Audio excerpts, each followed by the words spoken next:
This is Optimal Living Daily, episode 1394, Dealing with Conflict. Time is on your side, by Helene Massicotte of freetopursue.com. And I'm Justin Malik, your very own personal narrator today. Every day, actually. It's not a typical podcast. There are no interviews, and it's short, almost always fewer than 10 minutes. Simply subscribe for free to get new episodes. I really appreciate my subscribers and those who listen daily, or even binge listen. That's fun too. Anyway, let's get right to the post and start optimizing your life. Dealing with Conflict. Time is on your side, by Helene Massicotte of freetopursue.com. You know that feeling of an interaction gone wrong? It could be face-to-face, over the phone, via email, or text. The blood starts boiling, emotions take over, and you just want to scream. Yeah, that one. My thoughts go right to defending myself. I need to make myself whole again. What can I reply that will reestablish the power balance? How can I defend myself? With a personal insult? By denying someone something? By hurting the other party somehow?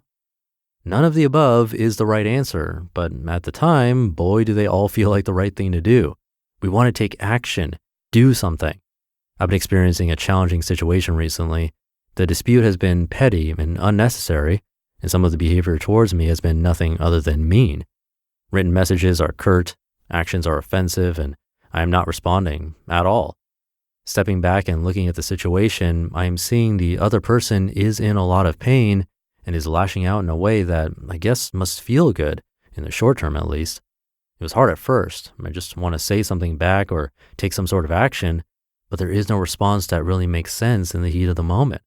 I'm waiting for the opportunity to have a conversation when both parties are calm and can have a meaningful discussion.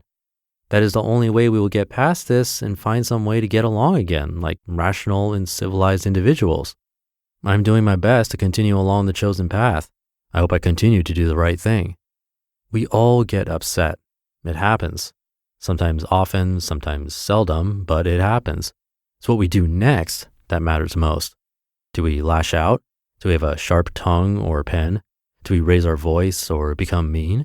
Do we stomp around, throw things, punch things, or worse, people?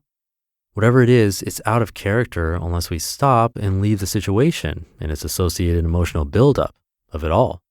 But how can we possibly leave it be? It's a choice to stop ourselves in our tracks and realize that our behavior at that point in time is not rational. To realize that our response will be out of character and not in line with what our rational self would do. And more importantly, it will not make things better long term. It never has for me anyway. Quote, "You cannot shame or belittle people into changing their behaviors." Brene Brown. So what is the antidote to bad behavior, to bad reactions to given situations and outcomes? Time. It allows emotions to dissipate and helps us regain perspective. Quote, "They say revenge is a dish best eaten cold, but for most people, by the time it's ready to eat, they just don't fancy it anymore." Joe Brand. Being in the moment is great when times are good. Paying attention to it all is wonderful during times of bliss, when all senses are merrily engaged.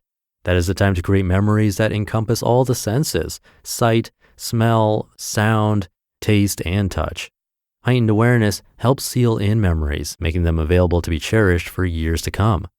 Being in the moment and being hyper-focused on it when times are bad has, well, the opposite effect. The moment festers. We hone in on how we are being slighted, wronged, or injured. We want to react because it'll make us feel better, even if only in the now. The reaction is visceral as opposed to thoughtful.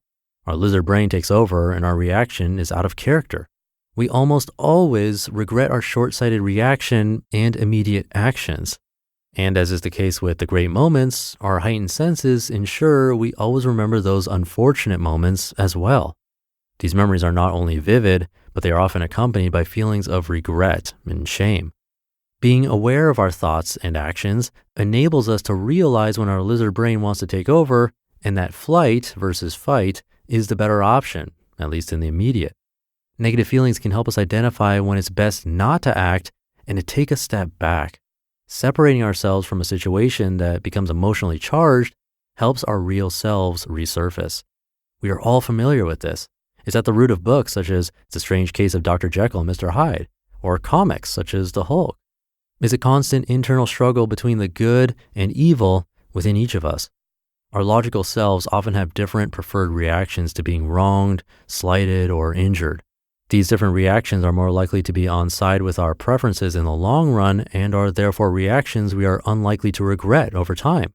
They might even be reactions we are particularly proud of or that we don't even recall because they are a match with the person we are or aspire to become.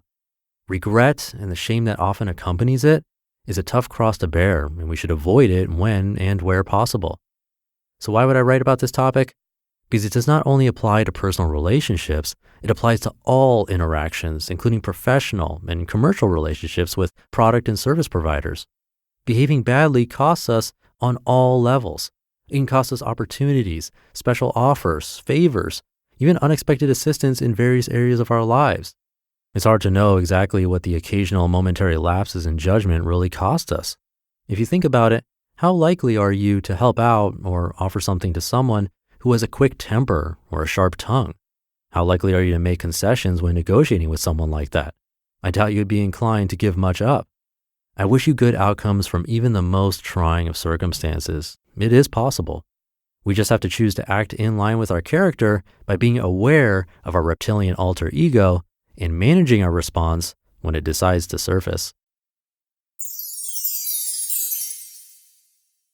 You just listened to the post titled, Dealing with Conflict, Time is on Your Side by Helene Massicotte of freetopursue.com. And come by freetopursue.com and show Helene support. She's a great writer, has some really cool book reviews worth checking out too on her site. I've met her, awesome person, and this has actually been my strategy for a long time, as long as I can remember really. I've never found heated arguments to do anything. When someone is lashing out for whatever reason, my response is pretty much always take a step back. It helps so much, and I really feel it diffuses the tension in the situation. The only thing I wonder about is where the line is between getting that distance and running away completely or avoidance.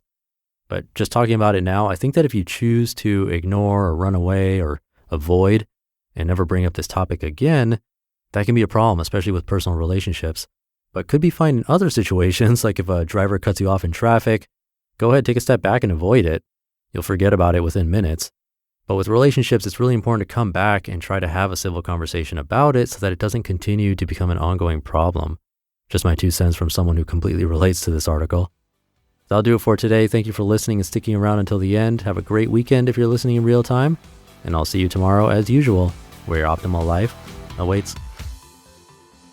Hey, this is Dan from the Optimal Finance Daily podcast, which is a lot like this show, except more focused on personal finance. Justin handpicks the best posts he can find from blogs and authors like Ramit Sethi, Mr. Money Mustache, and more, and I read them to you 5 days a week. So if you enjoy this podcast, come on over and subscribe to Optimal Finance Daily too. And together, we'll optimize your financial life. You've been listening to Optimal Living Daily. Be sure to hit the subscribe button to stay up to date on each new episode and head to oldpodcast.com. That's OLDpodcast.com for a free gift as well as more actionable tips and resources to help you maximize your potential. Thanks for joining us, and remember, your optimal life awaits.